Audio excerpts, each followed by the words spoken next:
बड़ी अपडेट जो है वो अमरनाथ यात्रा को लेकर आ रही है। काफ़ी देर से इंतज़ार था कि आखिर अमरनाथ यात्रा के लिए क्या आखिरी निर्णय जो है वो सरकार द्वारा लिया जाएगा। क्या अमरनाथ यात्रा चलेगी तो क्या 28 जून को जो दिन तय किया गया है उसी दिन चलेगी, कितने दिनों के लिए अमरनाथ यात्रा चलेगी। अभी हालिया अगर जो मीटिंग हुई थी उसमें ये भी डिस्कस हो रहा था कि जो दो रास्ते हैं अमरनाथ यात्रा जाने के, एक पहलगाम का और दूसरा बालटाल का, और ये निर्णय हो रहा था कि अगर यात्रा शुरू होती है कुछ समय के लिए तो बालटाल से ही यात्रियों को अमरनाथ के लिए भेजा जाएगा। लेकिन अभी बड़ी अपडेट ये आ रही है कि अमरनाथ यात्रा दूसरे साल भी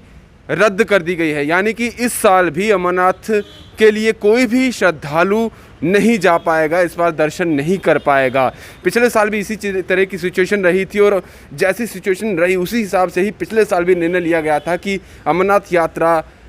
शुरुआत नहीं हो पाई और उसे कैंसिल कर दिया गया, और दूसरे साल भी यही निर्णय सरकार द्वारा लिया गया है। हालांकि अभी जम्मू कश्मीर की बात की जाए तो काफ़ी कम जो है रोज़ बरोज़ जो केस आते हैं, मीडिया बुलेटिन में जो हम आपको अपडेट भी देते हैं कि कितने केस जो है जम्मू डिस्ट्रिक्ट में आ रहे हैं, या पूरे होल देखा जाए तो जम्मू कश्मीर में कितने केस आ रहे हैं, तो अभी काफ़ी कम केस आ रहे हैं। और जो अभी भी देखा जाए अनलॉकडाउन का सिलसिला पूरे तौर पर जम्मू कश्मीर में शुरू कर दिया गया है। अगर 12 डिस्ट्रिक्ट की बात की जाए तो वहाँ पर अभी भी वीकेंड लॉकडाउन लगाया जा रहा है, लेकिन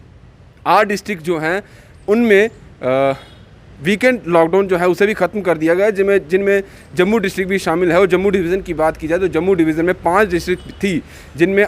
जो वीकेंड लॉकडाउन लगाया जाता था उसे भी कैंसिल कर दिया गया, और जितनी भी दुकानें थी अब उन्हें रोटेशन बेस पे नहीं, यानी कि अब वो पूरे दिन हर रोज़ खोल सकते हैं, और 1 घंटे का टाइमिंग भी बढ़ा दिया गया, यानी सुबह 7 बजे से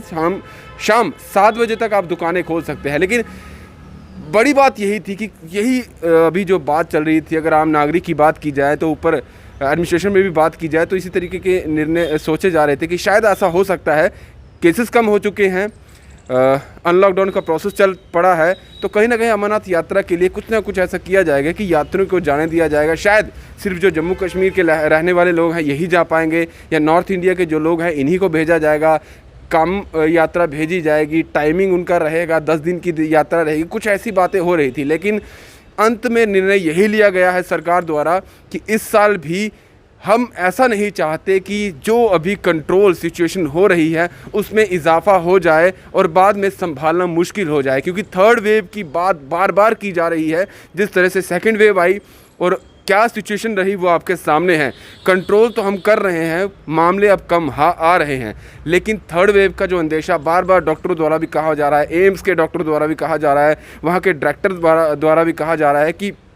थर्ड वेव का अंदेशा है और वो काफ़ी ख़तरनाक हो सकती है। अगर हम अभी थोड़ी सी भी ढील देते हैं कंट्रोल में, अगर हम चीज़ों को नहीं रखते हैं, मास्क नहीं पहनते हैं, भीड़ भाड़ में ज़्यादा रहते हैं, तो फिर सिचुएशन कंट्रोल में आना मुश्किल है। और एडमिनिस्ट्रेशन भी हर वो जी तोड़ कोशिश कर रही है कि जिस तरह से ये महामारी फैली थी उसे कंट्रोल में लाया जाए। पिछले साल भी अमरनाथ यात्रा कैंसिल हो गई, इस साल भी कैंसिल हुई है। कैंसिल क्यों हुई है ये आप समझ सकते हैं कि सिचुएशन ऐसी नहीं है कि अभी थोड़ी सी भी ढील जो है वो दी जाए और जो मामला अभी कंट्रोल में है वो आउट ऑफ कंट्रोल हो जाए और सब गड़बड़ा जाए। इसलिए जितने लोग भी ये सुन रहे हैं उनके लिए ये बार बार हम कह रहे हैं कि अमरनाथ यात्रा जो है अब इस साल भी नहीं होगी। जो रजिस्ट्रेशन का प्रोसेस चला था, क्योंकि शुरुआत रजिस्ट्रेशन प्रोसेस की हुई थी, थोड़े लोगों ने रजिस्टर भी कराया था, लेकिन उसके बाद ही काफ़ी मामले जो है पॉजिटिव केस जो कोविड के थे वो आ गए थे और रजिस्ट्रेशन भी बंद कर दी गई थी। लेकिन एंड यही निकाला गया है सरकार द्वारा कि यात्रा अमरनाथ की